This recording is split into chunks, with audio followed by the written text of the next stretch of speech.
So this is one of the prototypes that we used to test how does a patient turn their stimulator on and off. So in this particular state, we're starting out with the home screen and the program and level that the patient has their stimulator set to currently. So if they wanted to change their settings, they would click or tap change HF10 settings. Then they could click and drag to a new program. And within that program, they can actually drag to a new level. And then they could click done, and their stimulator settings would be changed. Now, in discussion with the client, it wouldn't necessarily be an instant change. Rather, it would be a gradual change over the space of an hour or two.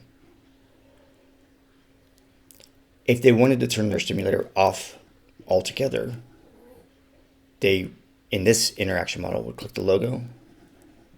A toggle here shows that it's on, and they would slide to turn off. So now it just shows them what their program settings were, and that they would be able to then slide this toggle again to turn on the stimulator.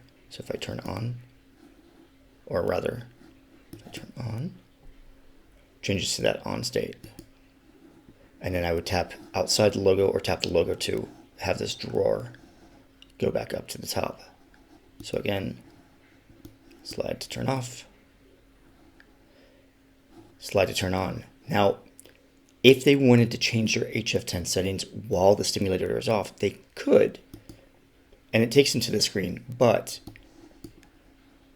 it warns them upon pressing done that their HF10 is currently off and their changes will be applied, but will remain off until they turn the stimulator on.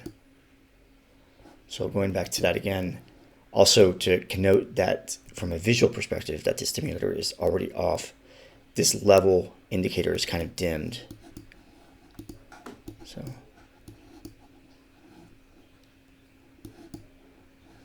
So it's inactive or inactionable. So hitting done, same warning.